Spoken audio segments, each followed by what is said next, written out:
Não precisa ficar tranquila. A gente vai conversar mesmo sobre o dia a dia de vocês, sobre a história de vocês, né? A ideia é mostrar para a nossa igreja a importância da ida de vocês para o seminário, né? Para a vida de vocês e para a gente também, né? Porque é muito gostoso a gente saber que está fazendo parte dessa construção, né? De futuros, né? Futuro pastor, de uma família que vai pastorear, que vai cuidar de outras pessoas, né? E isso aconteceu muito cedo, porque vocês casaram e já foram para o seminário, né? Então, como é que foi assim esse começo de conciliar essa descoberta da vida de vocês como casal e os compromissos com o seminário, compromisso acadêmico, de estudo, de tudo? Como é que foi esse começo? Quer começar? Então, quando a gente iniciou o nosso namoro, eu já tinha ciência do chamado dele pro pastoreio. Só que, de acordo com ele, o seminário, e a ida ao seminário era algo muito distante. Então, ele estava fazendo CTM, eu também já tinha começado o CTM, então estava tranquilo. Eu entendia e era algo tranquilo para mim, essa questão do chamado dele, nunca foi um problema, graças a Deus. E aí, a gente começou a namorar. Com acho que 20 dias de namoro, ele foi lá no seminário, no Celebração e Vocação. O pastor quis enviar ele. E aí, no segundo dia... Para explicar melhor, é um evento justamente para quem está tendo a ideia, né, de ir no seminário. E aí vai lá para conhecer. E as pregações também são voltadas justamente para vocação. Né? Alguns aspectos da vocação, para você entender se de fato é vocacionado. É isso que quer. É isso que quer. Isso. E aí nesse Mas eu nem sabia. Eu fui assim, para conhecer o seminário, sabe? Eu fui para conhecer o seminário. Isso. Nesse evento eles mostram tudo do seminário, como são as aulas, a rotina, toda a estrutura e tudo. E aí ele foi. No segundo dia que ele tava lá, eu mandei uma mensagem pra ele. Eu falei assim, e aí, como é que tá as coisas aí e tudo mais. E ele tava indo jogar bola e me mandou um áudio muito animado, falando que era muito legal, que realmente era o sonho dele, que ele tinha muita vontade de ir e tudo mais. Aí eu falei assim, quando eu terminei de escutar o áudio, eu já comecei a chorar. Falei assim, pronto. É isso, ele não vai voltar mais. Acabou o namoro que a gente acabou de começar. Não vamos pra frente. E aí eu fiquei bem aflita, fiquei com medo, fiquei com bastante medo. Mas aí ele voltou, me chamou pra conversar e falou que realmente era isso que ele queria pra vida dele. E eu tava terminando o ensino médio, não tinha terminado ainda. Então, pra mim a gente tava meio perdido, porque não tinha como eu casar, não tinha como a gente manter um relacionamento à distância, porque eu acreditava que não era a melhor opção. E era muito no começo do relacionamento. Muito no começo, a gente estava começando. Não tinha como também a gente falar assim, não, vamos esperar 4 anos. Eu achava que a gente ficaria muito preso e acabaria tirando o foco dele, do ministério. Mas aí, graças a Deus, Deus nos presenteou com um pastor muito sábio. E aí ele acalmou os nossos corações. Ele falou assim, não, vocês ficam aqui no ano de 2000 Isso era final de 2023. Isso. Setembro de 2023. Aí vocês ficam aqui em 2024. O Iago começa a trabalhar na igreja. Vocês fazem a preparação para o casamento, para o curso de noivos. E em 2025, em 2024 vocês casam, em 2025 vai os dois pro seminário. Aí eu fiquei assim, nervosa. Mas Deus foi muito bom conosco, abriu todas as portas. A questão da minha mãe, que era algo que me preocupava muito, Deus foi trabalhando no coração dela, nos nossos corações. E aí o Iago trabalhou 1 ano na igreja, de 2024, eu trabalhei meio ano. E foi assim, hoje a gente vê que foi essencial essa parte, principalmente de estar, principalmente de estar ali já envolvido na igreja e entendendo um pouco de como as coisas funcionariam, dessa realidade e Esqueci já o que eu ia falar. Só para dar um pouquinho de meu ponto de vista na história, quando essa questão de ir para o seminário ou não, tava assim, não tava muito, não tava claro isso. E tinha questão de deixar a família aqui, né, por exemplo, minha mãe, minhas irmãs e tudo mais. Eu ajudava bastante em casa, né, então tinha essa dificuldade. E só que quando eu fui pro seminário, e lá os seminaristas são espertos, né? Hoje a gente fez o mesmo. Mas os seminaristas, eles deixam o ambiente assim, bem agradável, sabe? Jogar bola, não sei o que, divertido. Só que eu tive boas conversas lá. E muitas pessoas estavam lá e não tinham a oportunidade, nem o privilégio, por exemplo, da igreja sustentar eles completamente lá. Então, tinha que ficar correndo atrás de mantenedor, aquela angústia de pagar mensalidade, mas faziam todo o sacrifício para estar ali, para ter uma formação mais completa possível, né? E o que eles abriram muito meus olhos foi isso, foi assim, olha, se você tiver a oportunidade, ainda mais da sua igreja tiver condições de mandar você um sustento completo, cara, não desperdice isso, porque é uma oportunidade de servir a Deus, de se preparar, de se capacitar muito, muito, muito boa e que faz diferença na vida do pastor, né? E aí isso mexeu muito comigo. Então quando eu voltei, eu vi que de fato era um presente que eu estaria me dando que não daria para abrir mão, né? E aí a gente chegou para conversar e tudo mais, teve esse momento complicado, mas foi muito bom. O pastor conversou com a gente e falou, vocês ficam aqui. Então a ideia a gente casou em abril de 24, então ficamos de abril de 24 até dezembro aqui, né? Foi. Então foi um momento muito bom, a gente teve nosso momento de recém-casados, na nossa casinha, só nós dois, né? A gente estava na igreja ali, então em todo momento a gente tinha o apoio do pastor, nessa fase inicial. Então foi muito bom, porque talvez não foi tanto tempo, mas como a gente teve bastante apoio, né? Sim. E graças a Deus a gente gosta de conversar bastante, resolve muito assim, as coisas conversando.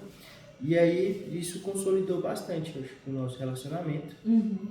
E aí a gente foi mais tranquilos. É bom que vocês tiveram um intervalo ali, né? Antes de já mudar, porque sair na casa da mãe para ir para sua própria casa já é um baque, né? Assim, uma ruptura. E aí você depois ter que sair da sua cidade, né? De perto dos seus amigos, da sua família, ir para um lugar desconhecido. E fazer essa jornada, né? Da vida de estudos, né? De preparo, já é outro, né? Você pode ir lá falar com os meninos, não? Tô nem escutando eles.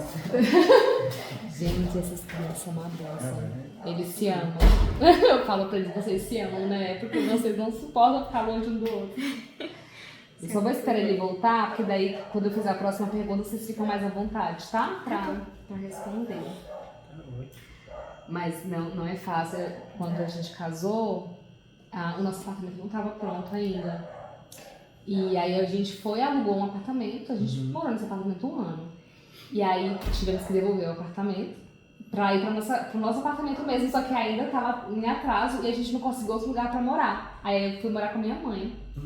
Eu fui morar no meu quarto, no quarto que eu dormia de solteiro. E eu senti uma dificuldade tão grande, porque eu já estava acostumada a ter o meu espaço, e aquele não era o meu espaço, era o espaço da minha mãe e do meu pai, né? Então, fazer esse caminho de volta para casa dos pais, às vezes, também é difícil, né? É difícil. A gente fez isso, né? Porque, como a gente casou em abril, então a gente também teve essa dificuldade. A gente não poderia ir para uma casa que tinha para fazer um contrato de 1 ano, 2 anos. Porque ia ser pouco tempo. Então a gente conseguiu, assim, Deus providenciou, acho que a gente fez um contrato que ia ficar exatamente o tempo aqui, acho que era 9 meses. Só que do meio pro fim, as coisas aqui são, como a gente estava falando, o custo de vida é muito alto, né?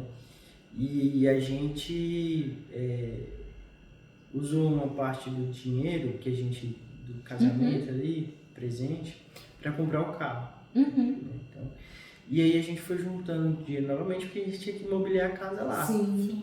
Porque a gente veio pro apartamento imobiliário aqui. Então a gente não tinha nada. Não tinha nada. E aí a gente falou assim, não, vamos ficar novembro, dezembro, acho que foi até um pouco antes, no meio de outubro. Foi. E até dezembro, que são pouco tempo, na casa da minha sogra. Tem uma suíte lá, né? Então, Pra não gastar, né? pra economizar um dinheirinho pra poder fazer essa viagem mais tranquila, mudar, né? Comprar as coisas. Então a gente E aí a também gente teve viveu essa isso. volta. Essa volta pra casa. E é realmente complicado, Carol. Mas E faz parte. E agora sobre o seminário em si. Como é que funciona a rotina de vocês lá? Quem faz o quê? Vocês têm atividades separadas, têm atividades juntas? Como é que funciona? Começar. A rotina lá de estudos, todo dia, de terça a sexta, nós temos aula pela manhã, começa às 8, termina meio-dia e 5, né? Nesse primeiro ano, como é um curso do discípulo, né? Aí a Alice fez o curso inteiro. Junto com ele. Então, todas as matérias, ela estava comigo, a gente ia para aula junto. Então, ela fez o curso inteiro comigo, esse ano. Então, de terça a sexta, é isso. Um dia da semana à tarde, começando às 13h30 até 17h30, a gente tinha tarefão, que é obrigatório. Aí é trabalhar, servir. A Alice fez um semestre, porque no outro semestre ela estava grávida. Aí eu não fiz. Ai, não dava. Mas, e aí eu comecei, o meu tarefão no primeiro momento foi no marketing, então era bem tranquilo até. Só que eu tava ficando com a cabeça muito cheia, sabe? Usando só a cabeça sempre. Aí pra mim tava muito cansativo, falei que eu quero trabalho manual. Aí saí, fui pro trabalho manual mesmo, braçal, de cortar grama, de rastelar, de carregar madeira. E foi muito bom. E aí tem esse tarefão que é um dia da semana à tarde, né? E terça e quinta, você quer falar alguma coisa? Sim, que a parte dele era a manutenção do campus. Os primeiros 6 meses, o das meninas é muito padrão. Então, a gente normalmente trabalha em dupla, então cada dupla fica com uma parte do seminário para limpar. E aí eu ficava no refeitório. Então, toda terça-feira, das 1h30 até as 5h30, eu limpava o refeitório junto com a minha dupla. Aí era toda semana. Isso. Aí terça-feira à noite tem biblioteca obrigatória. Terça e quinta. Eu ia falar.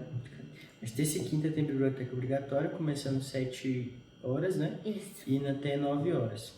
Então são 2 horas de biblioteca obrigatória. O tempo muito bom, a gente consegue ler o que tem para ler, a gente consegue fazer atividades nesse tempo, né?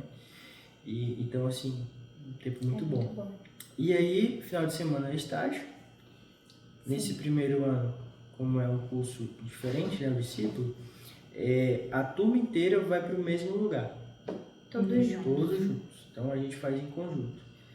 Então a gente foi desde Uberlândia até o interior do Goiás. Que bacana. A gente foi estava em uma muitas igreja igrejas. diferente. Conhecemos muitas pessoas, muitos Muitas pastores, realidades. muitas realidades, igrejas com 600 pessoas, igreja com 20 pessoas. né? E foi uma experiência muito boa, mas tem o seu lado que não é tão bom, porque a gente não tinha esse senso de comunidade, assim, eu vou para minha igreja, eu vou congregar, né? Eu vou servir aquela comunidade, né? Que é algo que faz falta. A gente sentiu falta disso.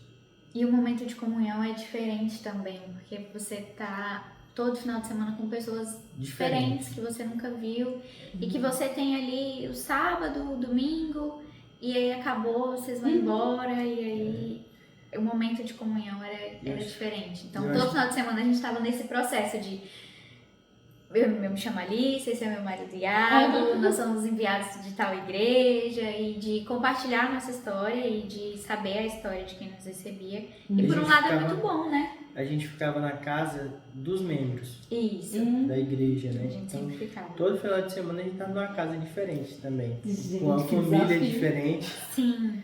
Com uma família diferente, né? Então, mas assim, isso pra mim, eu falava pra Alice, né? Eu falava pro pessoal, pra mim a melhor parte do estágio é estar na casa do irmão. Porque era quando eu tinha também mais um pouco daquele senso de comunidade, né? E de conhecer uma outra família. Era muito legal essa parte. Que legal. E falando em família, a família de vocês está crescendo, né? Vocês estão aguardando o João, que já deve chegar, né? Pelos próximos meses, semanas, do jeito que o tempo passa rápido. Passa rápido, né? Carol. E como que vocês veem a chegada do João nesse momento da vida de vocês? Como que vocês já se planejaram para integrá-lo, né? Como vai funcionar a rotina? Porque a rotina com o bebê, numa família que está trabalhando fora ou fica em casa, enfim, funciona de uma forma. Agora, uma família de seminaristas, né? Seguindo essa rotina que já é puxada. Como que vocês pretendem integrar o João aí? Então, a gente já vinha tentando essa questão de filhos.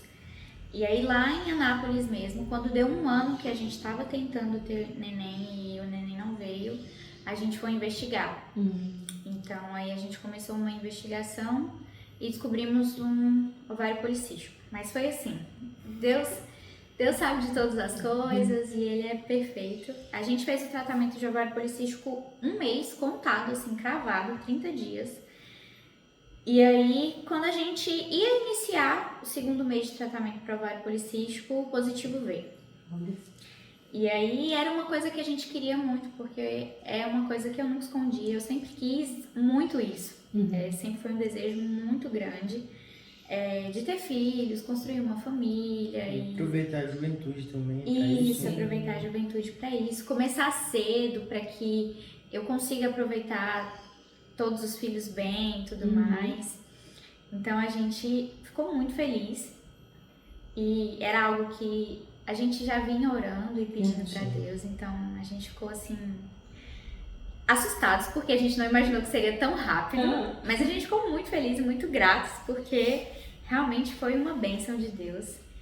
Mas essa questão de ser seminarista, no início a gente teve que aprendendo, né? Sim. Porque assim, como ele veio o João já veio no 2º semestre, né, desse ano. E então a Alice ainda tinha aulas para cumprir, tinha matérias para fazer e foi bem em julho, né, que a gente descobriu. Então a gente estava num período que julho é estágio de 21 dias. Geralmente em outros contextos, né? O seminarista tem a oportunidade de ir para outros contextos.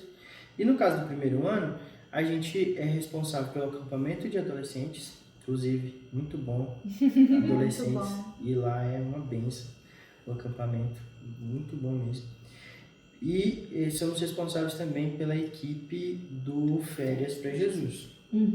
Então foi um julho assim. E é isso seguido.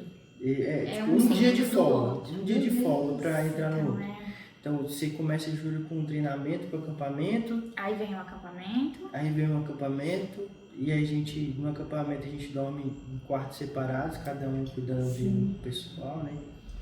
E aí tem um dia de descanso, no outro dia a gente já embarcou para Dianópolis, e isso já na primeira semana de gestação. Então a gente teve que correr ali para ver como é que ia ficar essa questão de pré-natal, exame, para não atrasar também, né? Então foi assim, tudo foi acontecendo naquela correria, né? Correria e tudo mais. E aí se passou julho e a gente voltou e começou o semestre. E aí também foi um período de adaptação, porque tinha consultas para fazer, tinha dias que a gente tinha que ir para o hospital, quando estava sentindo alguma coisa, né? Então, muitas noites a gente foi para o hospital e passava lá algumas horas. E a gente foi indo se adaptando. Mas uma coisa que a gente percebeu é que viver no seminário acaba que vira uma bolha, né? Você está ali numa bolha, num contexto retirado, controlado e protegido, né? Só que ao mesmo tempo que é muito bom a gente aproveitar esse período e se dedicar ao máximo, mas eu vejo também que é muito bom a gente furar a bolha o máximo possível. Sim. Então o João nos deu a possibilidade de furar a bolha. Então o que é uma vida com uma criança, né, com a gravidez e tendo que lidar com a rotina de estudar, preparar sermão, de visitar, de ir para a igreja, né? Então a gente olhou isso como uma oportunidade de Deus já para talvez não sentir tanto quando sair do seminário. Né? Então a gente aproveitou dessa forma e corremos para lutar contra o tempo, para entregar tudo em dias e conseguimos, graças a Deus. Graças a Deus. É um desafio, né? É um desafio. São muitos desafios, na verdade, né? O início de uma vida a dois, o seminário em si e agora o bebê. Isso. E vocês já estão preparados porque vocês sabem que vão enfrentar muitos outros desafios quando tudo isso terminar, né? Sim. Quando vocês assumirem uma igreja ou, enfim, tiverem outros projetos para executar, outros desafios virão. E a igreja em si, hoje, já enfrenta muitos desafios também, né? No campo político, a questão de manter as pessoas na igreja, a própria tecnologia, enfim, é um universo. Como é que vocês veem esse futuro que já está bem próximo, né? Qual a expectativa de vocês para os próximos passos após o seminário? Então, é uma coisa que eu aprendi com o Iago em meio às dificuldades lá do seminário. E eu acho que é um ensinamento que todo seminarista tem. É que o seminário ali, ele já é o início do nosso ministério. Porque a gente vê muita coisa que a gente sabe que vai enfrentar lá fora quando a gente estiver pastoreando uma igreja, à frente de uma igreja, a gente já começa a ver ali dentro do seminário. Então, a gente tem essa convicção, não, isso aqui já é o início do nosso ministério. Então, as coisas que a gente vai aplicar lá fora, a gente precisa começar a aplicar aqui dentro também, porque faz parte, está fazendo parte do processo, então é importante também. E uma coisa que a gente tem visto é que o seminarista ele não sai pronto, né? É construído. E quando a gente termina os 4 anos, por mais que seja um tempo muito intenso, né? Com muitas experiências, muitas oportunidades, de aprender muita coisa, de ver muita coisa que está dando certo, que está dando errado. Mas o seminarista, ele vai sair dali e vai ter o primeiro ano de pastorado, né? E o que eu tenho entendido é que vai ser mais alguns anos ali aprendendo, de fato, né? Continuar esse período de aprendizagem mesmo. Do que vai ser, de fato, poder servir a igreja, né? Uma rotina entre visitar e tudo mais. Então, é uma construção. E o que a gente quer é poder continuar esse aprendizado depois do seminário com a igreja ali, né? Com a comunidade, seja, né, qual for o contexto e a situação que a gente vai estar. Mas é isso. Assim, a gente quer conversa também com alguns amigos que já saíram, né, do seminário, e ele fala, Iago, primeiros anos de ministério é você ouvir, é entender a igreja, é ajudar, é servir, sabe? O bom, como a Alice disse, como a gente passou esse 1 ano servindo a igreja mais integralmente, acho que vai ser isso. É chegar naquele contexto, o que vocês precisam? A gente está aqui para ajudar, a gente está aqui para servir. E aí isso vai construindo os próximos passos e Deus vai direcionando, né? Sim, bom.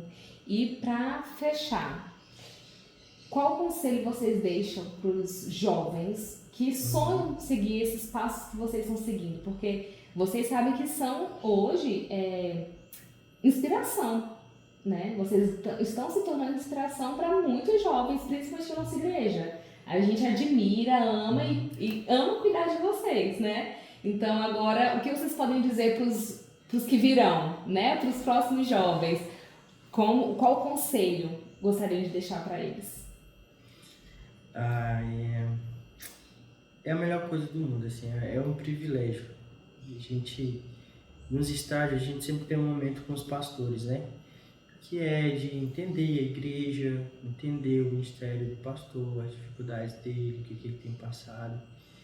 E tentar extrair o máximo de experiência, né? Daquele servo de Deus que está ali há alguns anos já no ministério. E nessas experiências e nessas conversas que a gente teve ao longo desse ano, é unânime, assim, na fala de todos, né? Sempre começa falando, é difícil. É trabalhoso. É custoso. Só que é, ao mesmo tempo, um privilégio, né? É um privilégio a gente poder viver isso, servir a Deus de forma integral, né, digamos assim, e ter essa atribuição de ajudar, de socorrer os irmãos e de participar da vida dos irmãos, né, das famílias. Então, o que a gente tem entendido que de fato é um privilégio, sim, é um privilégio. Acho que hoje isso tem se perdido, porque os jovens, né, e a sociedade como um todo tem aquele sonho. Existe o sonho americano, né? Acho que também existe o sonho brasileiro, que é uma família de classe média, com um carro, uma casa, 2 filhos. Isso é ótimo, isso é uma bênção. Se Deus chamou você para isso, amém. A oportunidade de servir, de adorar a Ele é igual, né? De glorificar Ele. Mas, ao mesmo tempo, buscar uma vida de serviço ao Senhor não é viver uma vida miserável. Né? Pelo contrário, a gente tem experimentado isso. Então, enquanto a gente estava aqui, morrendo de trabalhar, a Alice nunca não tinha plano de saúde para ele. E hoje, por causa do Evangelho, por causa da igreja, por causa de tudo que Deus faz e como Ele faz por meio da igreja, a Alice tem a oportunidade de ter um plano de saúde. Né? Então a gente é um privilégio assim, viver e depender de Deus mais e mais, né? Não que todos nós dependemos, todo sustento vem de Deus. Só que essa vida de fato é um privilégio. Assim. Então o meu conselho tem convicção, e essa convicção não parte das nossas habilidades e muito menos do que nós somos, né? Essa convicção vem do que Deus está chamando. Então a minha convicção não é sobre o que o Iago consegue ou vai poder fazer, desempenhar no pastorado. A minha convicção é que eu ouvi uma voz de Deus me chamando para isso. Então, se você tem essa convicção, a seara é grande, os trabalhadores são poucos e é um privilégio e vai ter muitas felicidades nessa trajetória. Só vai. Só vai, sim. Só vai. É isso. Pronto. Deixa eu ver.